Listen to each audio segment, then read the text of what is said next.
اللہ تعالیٰ جب کسی کو کوئی شرف دیتا ہے تو اس سے پہلے آزماتا ہے۔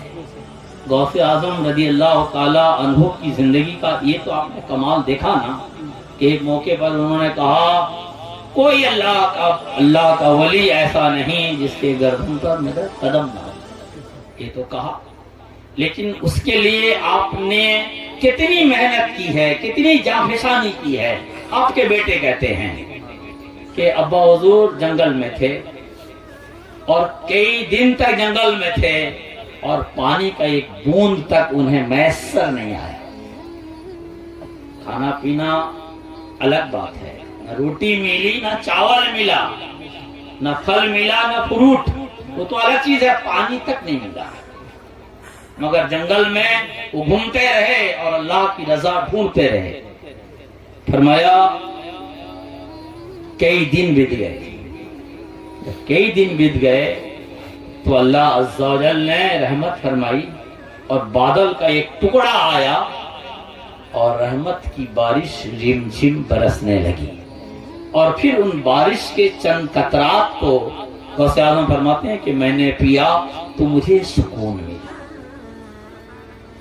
اس کے بعد فرماتے ہیں کہ بس اسی وقت ایک آسمان کے اوپر ایک تخت کا سا احساس ہونے لگا، ایک تخت ظاہر ہوا اور اس سے ایک عظیم سی شخصیت نمودار ہوئی اور آواز آنے لگی، اے عبد القادر تم نے وہ کام کیے جو بہتوں نے نہیں کیے، سو آج سے ہم نے تمہارے لیے ہر چیز کو حلال کر دیا، ہر چیز کو حلال کر دی۔ غوث اعظم رضی اللہ تعالی عنہ نے کہا لا حول ولا قوت الا باللہ، اعوذ باللہ من الشیطان الرجیم۔ فرمایا اے شیطان تو مجھے دھوکہ دے رہا ہے، اے شیطان تو مجھے دھوکہ دے رہا ہے، میں اللہ عز و جل کی عزت کی پناہ میں آتا ہوں تیری شرارت سے۔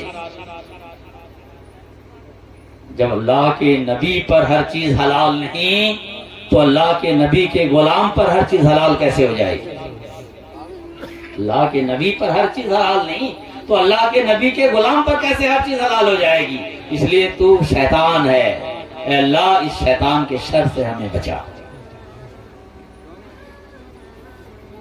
غوث اعظم رضی اللہ تعالیٰ عنہ کے صاحبزادے کہتے ہیں کہ آپ کا اعوذ باللہ من الشیطان الرجیم پڑھنا تھا کہ وہ دھواں بن کر بکھر گیا، وہ جو عجیب سی شخصیت نمودار ہوئی تھی وہ دھواں بن کر بکھر گئی، اور اس کے بعد پھر آواز آئی، اے عبد القادر تجھے تیرے علم و فن نے، علم و معرفت نے بچا لیا، میں نے اس ہیلے بہانے سے تم جیسے 70 عابدوں کو برباد کر دیا ہے۔ آدمی کے دل میں جب عجب پیدا ہو جاتا ہے، گھمنڈ، غرور، تکبر، تو آدمی عرش سے فرش پہ آ جاتا ہے۔ تو شیطان نے جب کہا کہ تم جیسے بہتوں کو ہم نے برباد کر دیا ہے، تو شیخ جیلانی عبد القادر قدس سرہ العزیز نے فرمایا یہ میرے رب کا فضل اور احسان ہے کہ اس نے ہمیں اس برے وقت میں دستگیری کی اور تیرے شر سے بچا لیا۔ غوث اعظم رضی اللہ تعالی عنہ کی سیرت بہت خوب ہے۔ غوث اعظم رضی اللہ تعالی عنہ جنگل میں رہتے تو تھے لیکن ہمیشہ نہیں، لیکن جماعت سے کبھی نماز نہیں چھوڑی، جماعت سے نماز نہیں چھوڑی، اور جنگل میں ہوتے، دور دراز میں ہوتے، تب بھی وہ دوڑ کے مسجد آ جاتے تھے اور مسجد میں پابندی کے ساتھ جماعت کے ساتھ نماز پڑھتے تھے۔ غوث اعظم رضی اللہ تعالیٰ عنہ کی والدہ کا وہ قصہ معلوم ہے؟